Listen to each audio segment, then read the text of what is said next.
Now let's get the inside track, because described as the kind of man around whom important people seem to congregate, the Moroccan-born Richard Attias has built up an impressive contacts book, and also described as the world's top community builder for the thinking elite. Developing some of the most influential gatherings of global leaders of the last 20 years. So in the 90s, Richard Attias met a German economics scholar named Klaus Schwab, who is the founder of the World Economic Forum, and it's an annual event in the ski resort of Davos. Now, he was obviously hired to handle the logistics at that event. It's often described as the Mecca of globalism. Other gatherings he's been behind are the Clinton Global Initiative, the Middle East Peace Summit in Jordan, and the launch of the Euro way back in 2000. Attias is also the founder and chairman of the New York Forum, which is an annual invitation-only forum for global bosses, for economists and for business leaders to share their ideas and provide recommendations for new business models in a post-crisis world. Well, he's with us in the studio. He managed to squeeze us in that busy diary by the of things. Richard, thanks for being on the programme. Thank you for having me. Your brief is huge. There is so much that you kind of cover these big events, but just tell us how you got into it. How do you become someone who organises the Davos and the other big events around the world? Funny enough, you know, I'm a civil engineer, so I was supposed to build bridges or buildings, but I had the privilege to be born in an Arab country, a Muslim country, Morocco. I'm a Jewish guy, and I was surrounded by people from all over religious.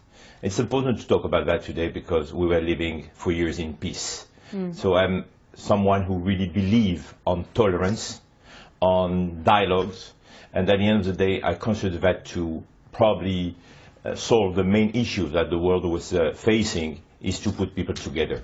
We are living in the social network world today, but nothing is better than just putting people together. So this is why this gathering of people are very solution-oriented, to have a better understanding about who people are, who countries are, who corporations are. I think it's very important to put people together. So you trained to build physical bridges, but actually you're building bridges in another way. And yet we're in an environment now, I mean, today we're all talking about Donald Trump's speech and this wall he's going to build between North America and Mexico. We've got the UK leaving the European Union. It seems to be more about division today as opposed to collaboration. It's about, again, understanding.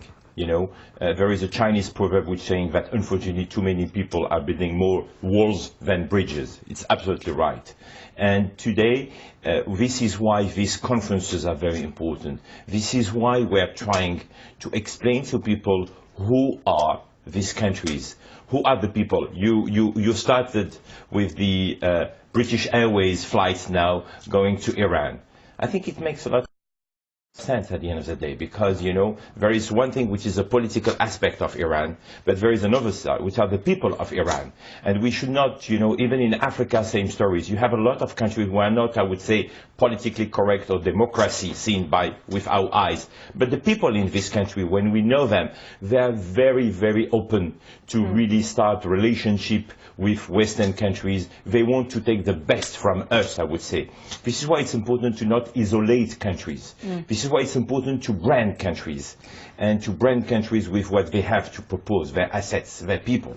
And that is your primary objective, isn't it? The branding of nations. I wonder whether today you think that Iran suffers from a perception problem. Your perception is very important. The same story in UK with the perception post-Brexit. So this is why we're trying to work on branding a nation to maybe change the perception. And this is what we're trying to do. Even in few days, we will be in Argentina to organize an Argentina Business Investment Forum. This is an amazing country, as you know, in Latin America.